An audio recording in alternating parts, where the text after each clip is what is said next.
दूसरी बात ये है, अगर इस पत्ते को हम देख लें तो इसमें कोई चट्टा नहीं है कोई, लेकिन अगर इसको देख लें तो ये काले पे फंगस, ये काले जो धब्बे हैं इसके ऊपर, ये क्या है? ये थ्रिप्स माइट्स ने किया हुआ हाहाकार है ना। जो शकिंग इससे क्या होता है? शकिंग पेस्ट जो है, जो इसके ऊपर, इससे देखो अभी इससे इसके ऊपर इतना रिएक्शन नहीं होगा, क्योंकि केले के पत्ते जो है ये बड़े हैं और इसका क्लोरोफिल जो है वो डार्क है, बड़ा है।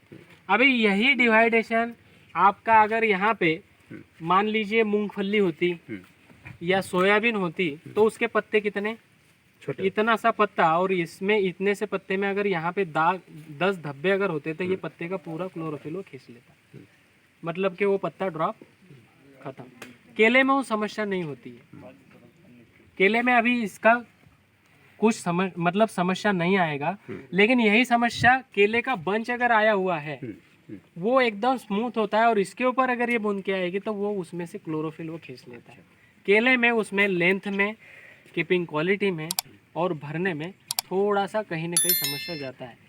उदाहरणार्थ मैं आपको बता देता हूँ कि एक आपको काटा हुआ मच्छर, आपको यहाँ मच्छर काटने के बाद में अगर वो यहाँ से उठ के चला भी गया और अगर आपने खुजली की और उसको अगर थोड़ा सा बुबुला आया तो कम से कम आधा घंटा बॉडी उसके ऊपर रिएक्ट करती है कि यार यहाँ पे कुछ तो भी काटा था, हर बार वहीं पे जाता है ध्यान, लेकिन कुछ समय के बाद बॉडी उसको रिलीज कर देती है, खत्म कहानी। वैसे भी इसको खत्म कर दिया, उतने समय तक ही रिलीज करेगा। हाँ, उस अवस्था में कंटिन्यूसली बारिश हो रही है, पौधा पच पानी में है, उसको चलने के लिए जो न्यूट्रिशन की आवश्यकता है वो है ही नहीं, फिर वो क्या होगा, बीमार गिरेगा। इसीलिए आने वाले नए पत्ते में अभी आपको कुछ नहीं दिख रहा है, लेकिन आने वाले पत्ते में आने वाला सेंटर पोंगा जो है वो छोटा जरूर है। ये छोटा होने का मेन कारण है कि अभी इसके आजू बाजू में आपका एयर पर्कुलेशन नहीं है। जब एयर पर्कुलेशन होगा तो आपके पौधे ऑटोमेटिकली ऊपर पोंगा बढ़िया से बढ़िया निकालना शुरू कर देंगे। ठीक है, अभी जमीन कॉम्पैक्ट है बिल्कुल।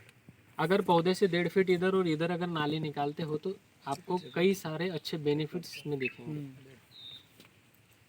एक ही बाकी कम रह गई। ठीक है, और कुछ पूछना है बापू?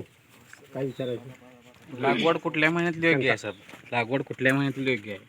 हा, लागवडीच्या ज्या पद्धती आहेत, आता कसं आहे, लागवड करत असताना तुम्ही एवढे शेतकरी जोडले आले आहेत, तर माझ्या माहितीनुसार एक बल्कमध्ये लागवड झाली पाहिजे, कमीत कमी 10,000चा प्लॉट एका ठिकाणी लागला पाहिजे। म्हणजे होतं काय, कटिंगला गाडी येते, नाही तर 1,500 तुम्ही म्हटलं की मी फेब्रुवारीला लावणार आहे, तुमचा एकटाच 1,500 प्लॉट असला तर तुम्हाला व्यापारी भाव देत नाही आणि तुमची व्हॅल्यू पण करत नाही। तुम्ही 70 किलोचा घड काढा तिथे, तो तुमच्या घरीच ठेवा म्हणतो, बरोबर आहे की नाही? तो भाव आणि मोल कोणाला देतो? ज्याच्याकडे त्याची 10 टनाची गाडी, 15 टनाचा लोड बनेल त्याच्यासाठी, बरोबर? आता केळीला मी सोलापूरमध्ये लगभग मध्ये पूर्ण वर्षभर जर बघितलं तर वर्षभर केलेला रेट आहे। फक्त तुमच्याकडे त्यांना पाहिजे असलेला तेवढा माल आणि त्यांचा साठा असला पाहिजे। जर तुमच्याकडे 2,000-5,000 केळीची बाग आहे आणि त्यांचा साठा होत नाही तर तुमची भाषा ऐकत नाही, मग लोकल व्यापाऱ्याकडे तुम्हाला तो कमी रेटमध्ये द्यावा लागतो। लागवडीच्या पद्धती आता ऑक्टोबर-नोव्हेंबर पर चांगल्या आहेत, मग 5 शेतकरी मिळून 10,000 केळी लागवड करा, म्हणजे पुढच्या वर्षी कटिंगला तुमच्यासोबत, कारण आजूबाजूला पण लागवडी होत आहेत, पण तुमचा हा 5-7 किलोमीटरच्या एरियामध्ये कमीत कमी गाडी इकडे आल्यानंतर ती भरली पाहिजे। मग तुमचा डिसेंबर आणि जानेवारी सोडून मग फेब्रुवारी ते एप्रिलपर्यंत लागवडी करा, मग मे आणि जूनमध्ये तुमच्याकडे पाण्याचा साठा असला तर करा, नाही तर मग जुलै ऑगस्टच्या करा, म्हणजे आल्या 3 ते 4 वेळा केळ्या तुम्ही अल्टरनेट लागवडी झाल्या। फक्त लागवडी करत असताना त्या ज्यावेळेस लागवडी करतायत त्या लागवडीच्या वातावरण कोणतं आहे, कधी मी लागवड करतो आहे, त्याच्या अनुषंगाने जमिनीची तयारी करा, लँड प्रिपरेशन केल्यानंतर त्याचं क्लायमेट कंट्रोल करा, लागवडीच्या पद्धती कोणत्या असल्या पाहिजे ते फार महत्त्वाचं आहे, मग त्याच्यानुसार तुम्ही केळी लागवडी करू शकता। भाव माझ्या माहितीनुसार मी आधीच बोलतो आहे तुम्हाला, भाव कधी कोणते किती असतील हे कोणीही सांगू शकत नाही, आणि भावाच्या भरोशावर जर आपण शेती करायला लागले तर मग आपल्याला दुकानात काम करायला पाहिजे। शेतकऱ्यासारखा दिलदार कुठे आहे हो? यावेळेस आपण फेब्रुवारीमध्ये लागण करतोय, तर फेब्रुवारीतली लागण बरोबर डिसेंबरमध्ये थंडीच्या महिन्यात येते आणि त्यावेळेस बराचसा प्रॉब्लेम चिलिंगचा असतो.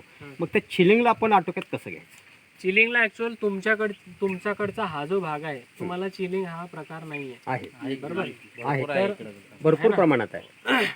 लगभग चिलिंग जर तुमच्याकडे येत असेल तर चिलिंगसाठी करायचं काय, आता आपल्याकडे करतो काय, तुम्ही चिलिंगचं जर व्यवस्थापन जर बघितलं तर जेवढी जास्त थंडी पडते तेवढ्या वेळेत आपण काय करतो, मोटर बंद करून टाकतो. हो तर ते सगळ्यात पहिलं चुकीचं काम आहे. बर ज्या वेळेस थंडी पडते त्या वेळेस तुम्हाला पाणी जास्त द्यायचं आहे. त्याच्या मागचं कारण काय की तुम्ही जर का ऊसाचा भरणा करायला जात असाल, गव्हाचा भरणा करायला जात असाल थंडीच्या दिवसामध्ये, तर जर रात्रीच्या वेळेला भरणा करायला गेलेले आहेत तर तुम्ही पाण्यामध्ये उभे राहतात की बाहेर उभे राहतात? पाण्यात. बरोबर. तर पाण्यामध्ये उभं राहिल्यानंतर थंडी वाजते का नाही वाजत? नाही वाजत. बरोबर. कारण का की त्या पाण्यामध्ये उष्णता असते. दुसरं ते उष्णतेला ओढून, ह्या थंडीला ओढून घेते त्याच्यामध्ये. म्हणून तुम्ही बघा उघडे जरी उभे राहिले ना, नुसतं पाय पाण्यात असले की तुम्हाला थंडी नाही वाजत. थंडी नाही वाजत. थोडेसे पाण्याच्या बाहेर गेले की तुमची कुल्फी बनली. तसं कंटिन्युअसली ज्या वेळेस थंडी आली त्या वेळेस त्याला मुबलक पाणी द्यायचं. ते भलेही रानातून बाहेर निघू द्या पाणी, कारण मुडी चालू पाहिजे. मुडी बंद पडली रे पडली, न्यूट्रिशन अपटेक बंद पडला की त्या टायमाला त्या झाडांवरती थंडीचा इफेक्ट जाणवतो. उदाहरणार्थ थंडीच्या दिवसांमध्ये जो हाफ कपडे घालतो त्याचे हे हात फुटलेले असतात. कारण का की इथली पूर्ण त्वचेचा पूर्ण पाणी जो असतो हा ड्राय झालेला असतो. म्हणून जर असं ओढलं ना तर अशी पांढरी रेष दिसते. आता दिसली का? हे जर थंडीमध्ये मी जर डिसेंबरला केलं तर इथं रेषा दिसेल, है ना? का तर इथलं पाणी मॉइश्चर तिथलं उडून गेलेलं आहे. मग त्या केळीमध्ये मॉइश्चर कंटेन करण्यासाठी कंटिन्युअसली झाडाची मुळी चालू राहण्यासाठी पाणी तुम्हाला द्यावं लागतं. दुसरं की तुमचे झाडं जर का निष्वळ होऊन 1.5 ते 2 महिना होऊन गेलेले आहे, पावसाचं वातावरण नाही आहे, तर तुम्ही त्याला बंच कव्हर लावू शकता. तर बंच कव्हर लावायचे कोणते? निळ्या कलर मध्ये बंच कव्हर घ्यायचे. कमीत कमी 22 मायक्रॉनचं बंच कव्हर तुम्ही घेतलं पाहिजे.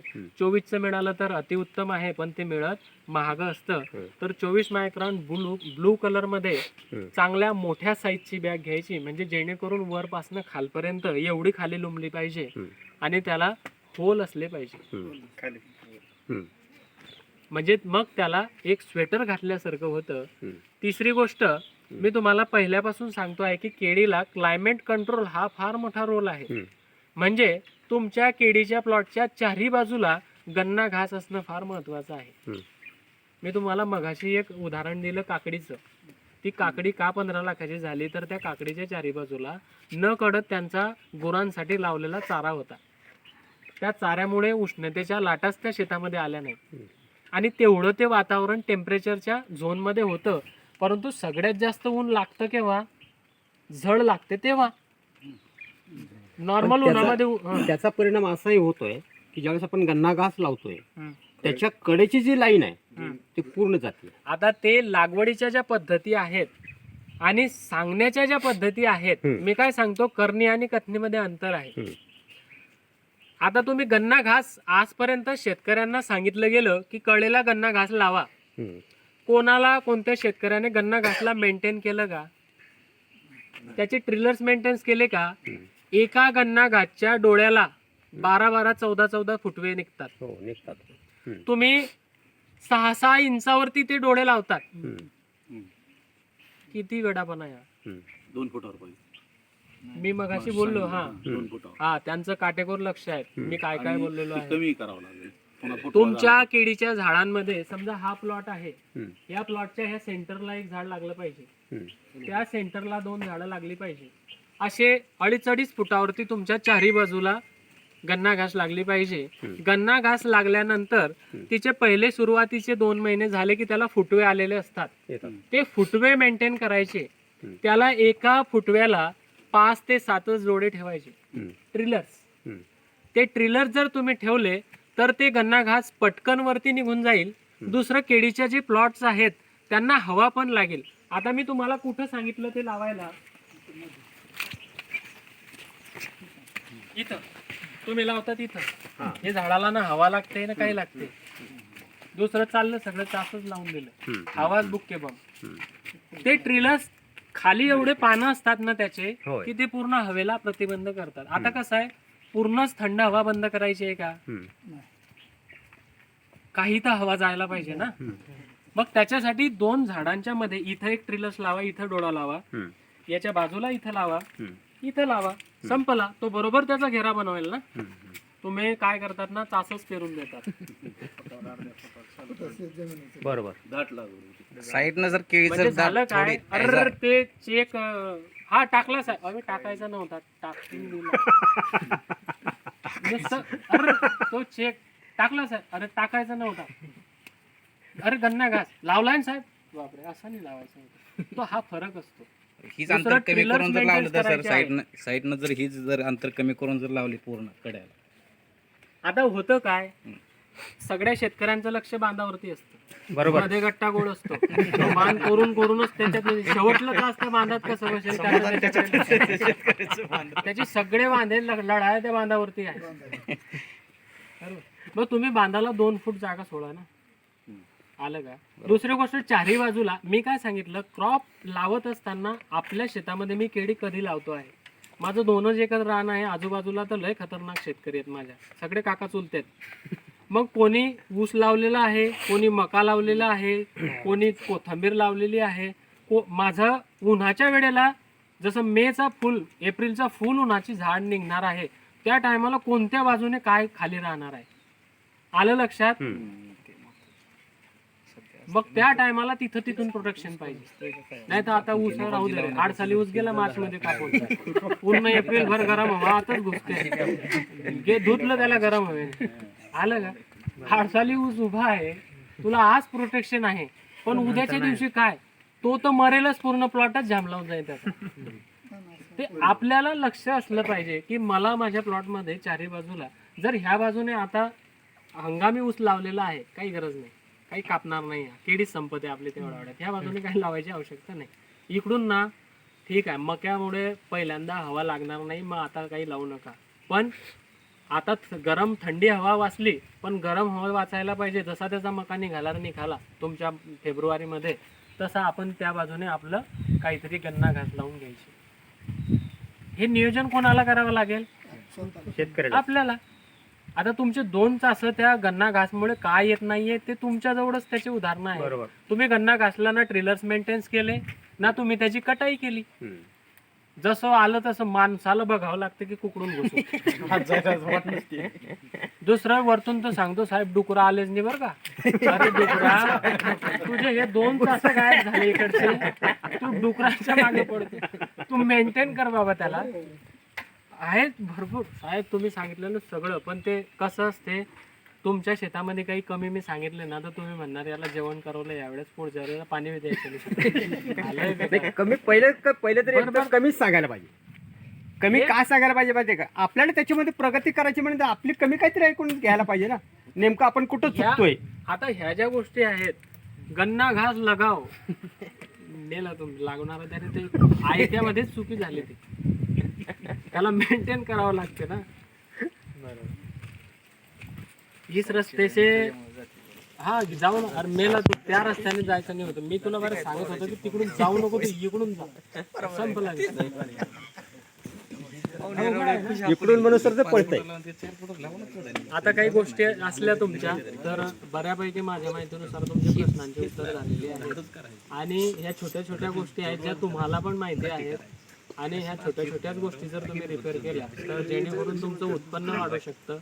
आणि तुम्ही कोणतीही कंपनीचे रोपं लावा, काही लावा, किंवा माझ्या सीपीचे लावा, किसान कार्यशाळाला फॉलो करा, पण उत्पादन चांगलं काढा हे निश्चित आहे. बांधावरती करू नका, बांधापासून आतमध्येच कुस्त्या खेळा, बरोबर, एवढं कार्य करा. कारण बांधाच्या बाजूचे सगळे आपले सगळेच आहेत. ठीक आहे.